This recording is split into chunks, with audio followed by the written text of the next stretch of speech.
Hey fam, what's up, what's up, what's up? This is Robert Anton here, robertanton.com, coming to you with your no frills commentary from a singer. Let me tell you, I didn't want to watch it. I was just fed up. I was just like, you know what? I don't think I even want to watch The Voice Eliminations. And my energy was just so bad that I just had to like turn it off and turn it back on. I had to like have some chocolate or something like that. I had some dark chocolate. It was good too.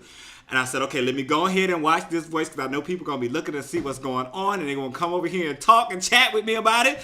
And I know you guys always lift my spirit when you come and chat with me. So I said, let me go ahead and make this commentary. So here I am, Robert Anton, and I have some commentary for you. And I'm in a good mood. Again, the chocolate has definitely helped, and I need to go get me a bottle of wine too. But let's get this thing kicked off and let me tell you what happened. So here we go. This was the quarterfinal results show episode 1. The Wanted performed in the Wanted performing everywhere, aren't they? Because they were just on American Idol. Well, they decided that they were going to do a preview of their newest song, and I don't know what happened to it, Chasing the Sun. Yes, their new single. And they brought a little drama with the girls behind the scrim dancing up on the top of the steps, right? That's how they started out the song. Had a lot of fog going on and everything, you know, really sexy. They sounded pretty good and the song was catchy, but I wrote the real stars of this group are their looks. They are just tasty looking young men, right? All right, if you heard that out of me before, you probably never will hear it again.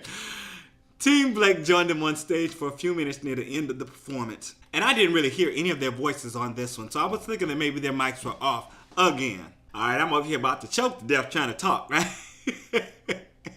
I don't know if the chocolate got stuck or what. Next up, Carson Daly asked the other judges about Christina's decision to boot Jesse, right?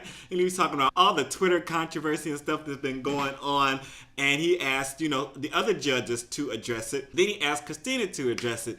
And she said she's no stranger to controversy and she is willing to defend herself. She also pointed out that this show has allowed Jesse to gain many new fans and he'll go on to touch many people with his voice. Very good. I thought it was a good little number of quotes that she had. You know, I don't know who prepared them for her PR person or whatever. But you know what? When it comes down to it, at the end of the day, it is TeamChristina, and she has to pick her star players. She has to decide who's going up and who's going to sit on the bench, you know, and that's what she decided. So I guess that's up to her. I still think it's wrong that The Voice decided to take the power out of America's hands for an elimination. If anything, they should have said America's going to eliminate 2 this week. If they needed to get rid of people, let America eliminate. Letting the judge eliminate was just wrong. And it's not Christina's fault. It's the producer's fault for making that decision. So we get to the results for TeamChristina. And America saved Chris Mann. And Ashley and Lindsey had to sing for their life. Then on TeamBlake, America saved Jermaine Paul, and RaeLynn and Erin had to sing for their life. First up to perform was Ashley de la Rosa. She did You and I by Lady Gaga. This song is getting a lot of covers on these shows, right?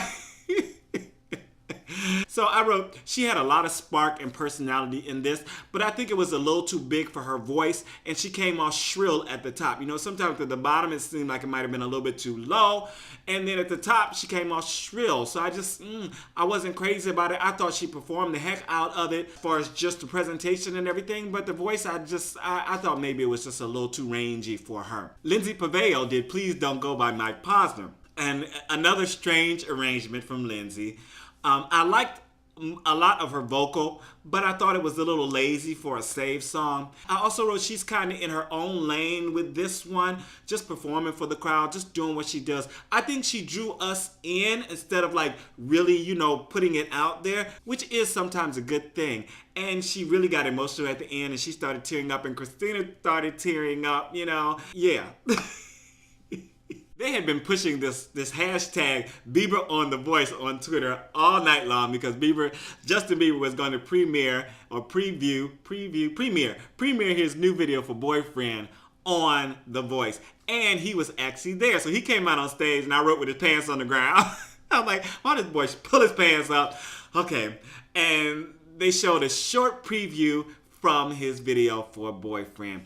Actually, it looks kind of hot and sexy, you know, for him to be so young and stuff like that, but with all the girls, the different girls, and whispering in folks' ear and all the hands and stuff, I thought it was a very sexy video. I mean, just the starting. I don't know if, I think he's trying to get into a more adult lane, and his followers on Twitter are already off the chain. I don't know how these young kids do, but I do remember how I was and how my hormones were, my hormones were when I was 15, 16, 17. So yeah, I guess I can see how these kids say some of the things they say. All right, so let me just take that back before I even begin to say it. He also announced that his record, his album, his CD, Believe, will be out on June 9th, and Carson invited him to perform Boyfriend on the finale show in 3 weeks. And now they said 3 weeks. I am thinking now I will be in China during the finale, so I don't even know if I'll be here for you guys. Oh God, oh my God. I might be able to watch it from there. Last year I watched American Idol and did my commentary from Shanghai. I don't know if I'll have that opportunity because I might be in flight or something because I'm going to 3 different cities. Oh Lord, we'll see what happens. Christina ended up saving Lindsey Pavao while crying her eyes out, and she sent Ashley packing. All right, so then we got the first one done. Next, they showed a live concert that Blake threw to present his contestants and to promote The Voice. All 4 of them played the guitar, which I thought was really like interesting. All of them played the guitar and sang, you know, whatever songs that they sang. They showed little clips and stuff like that. I know all the songs and stuff like that. And they prepared a song for him and him not knowing it. You know, it's for his. They said in their appreciation of him. So for the first save on TeamBlake, Erin and Willett did Proud Mary by Clarence, Clearwater Revival, and of course Tina Turner. She started it out nice and slow, nice and easy. Then she kicked it into high gear, did it nice and rough, with kind of the Tina Turner arrangement. Yes. And I liked the attitude she brought, and the vocals were good. They were smoky and they were on point. She did everything right. I just thought it lacked a little of the energy throughout her body. She did some walking during the slower part, but she kind of stood more still while she was doing the up-tempo part. And because of how it's been done before, naturally I was expecting a little bit of movement out of it. So that was kind of underwhelming for me. But her vocals were on point. They were very good. RaeLynn did If I Die Young by the band Perry, and she sounded okay. I thought she was having a hard time getting her breath because it's such a wordy song. So she was trying to get her breath a lot. She has a lot of twang thingy going on there. It's personally, I'm not crazy about.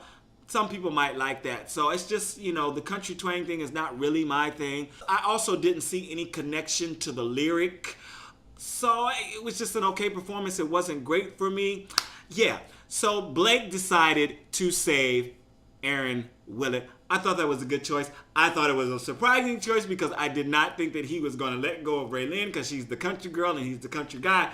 But he did. Very big surprise for us all. What did you guys think of this show? What do you think specifically? I want to know what you think about what Christina said about her choice to let go of Jesse. You know, there's a whole lot of stuff going on about, you know, him possibly being a diva, you know, and demanding this, that, and the other from them and not listening to Christina's critiques. But you know what, in this kind of contest kind of thing, the judges will tell you all kinds of things, but there have been plenty of people who have been sent home because they took the judge's advice instead of doing what they do naturally.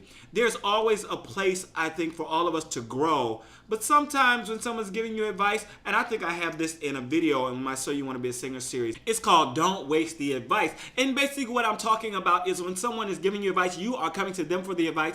Don't complain about it. Don't just take what you can use and use it and leave everything else behind. And I don't know if Jesse was complaining about her advice or if he just was listening and doing what he does. But what he does was working. So if she has a problem with him not taking her advice and it's still working and he's still the best and he's still doing his thing, then I don't know what the problem is. He is still was the winning horse, basically, and she basically let go of a winning horse, and he was definitely the one to beat. So I want to know what you guys thought about that. This is Robert Anton, robertanton.com. See you guys tomorrow night for American Idol if you are watching with me.